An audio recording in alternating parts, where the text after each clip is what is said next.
Hey, howdy and happy day. Bob Rae, he's a socialist in Canada. Of course he is a socialist in Canada. Used to be an NDP person, now he says he's a liberal. It's all the same thing. Communism is liberalism in a hurry, and son of a gun. And here he is, he's yipping and yapping about President Trump. He says, hey, this golden dome thing, Trump has said that we will include Canada, and you can save yourself upwards to $100 billion and you fall under our dome. It's for protection, and you have to become our 51st state. So Bob Rae goes on record to say, hey, $0, this is a protection racket. Of course it is, duh. Trump said, we will protect you. Of course it's a racket. What do you mean? The NDP is a racket. Negotiate yourself from under that, Canada. Come on, talk already. Now in New York City, you've got this crazy person, Attorney General James. She ran on the basis of crucifying Trump. Elect me and I'll chase him to the end of the earth. And she did that. And she actually got a judgment against him for $454 million. Who does that? $500 million, call it. And, she says it's under appeal. But again, it's just totally crazy. But all of a sudden, his team has found things that she did. And now she's under investigation for mortgage fraud and falsified legal documents to secure favorable loan terms and a bunch of other words here, right? But it comes down to this. She says that I am the victim of President Trump's revenge, and that the only mistake I've made was I filled out some forms incorrectly. No kidding. I guess you did. And is this retribution? This is nothing more than revenge.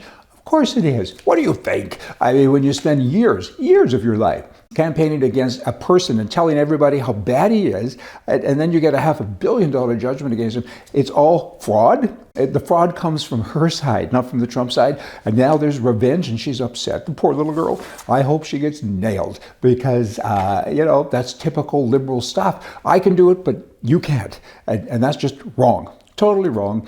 Now the southern border in the United States, it's virtually closed. Nobody comes over it anymore, hardly. It's not safe.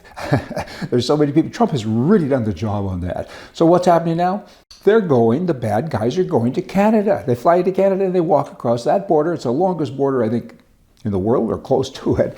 And they're able to do it. There's more arrests now than there's ever been. A significant increase in arrests. And the state of Maine has hit their highest level ever of people walking and even driving across. So what does that tell you? There's a lot of bad stuff going on. Canada, protect your borders. Get with the bloody program. Get some troops out there, because if you don't, I know you have some, but you need more. Trump's going to step in and do something else bad to you, and we don't want bad. So do good, and you won't get bad. Now, Donald Trump Jr., he's an interesting guy. He loves guns. Boomity, boomity, boom, boom. He's a big gun guy. And he carries a gun, is my understanding. And now he is going to ring the New York Stock Exchange bell in June because he's involved with this online gun retailer called Grab a Gun. And it goes public in June. It's kind of interesting. Their ticker symbol is PEW, which is kind of a fun, playful little thing. And Trump says this: it's a part of an effort to establish conservative businesses that have long been sidelined by woke investors. The gun space has been one of the spaces most attacked by woke corporate America. And people are more concerned than ever for their security. And we are giving a company that has been ostracized bandwidth to operate. Hallelujah. Good for you. Because good people don't do bad things. And gun sales are up. And women, they're buying guns like crazy also. I think there's 1 million guns a month, new guns that are sold. And the last stat that I heard is half of them are going to females. Got to check that. It might be 45% or some such number. But let's call it half and round it up. That's big numbers. Now, talking about Trump, this is an interesting stat. During the election in November, Donald Trump Sr., he won all of the swing states. He won the popular vote. He won the electoral college by a big number. And Trump got, because of Trump, 89% of all of the 3,200 U.S. counties shifted to the right in the last election. I'm impressed. 89%. You can almost round that up to 90, couldn't you? 89% of all of the counties, there's 3,200 counties in the entire country, they moved right. What does that tell you? And his poll numbers are good today. I was with a group of Canadians the other night, and they just went on and on how bad Trump is. And I finally had to do, I can't help myself. I said, Why did you talk about your guy, our guy in Canada? He's a wreck. And what about the guy before? You guys have been going on about Trump for a dozen years.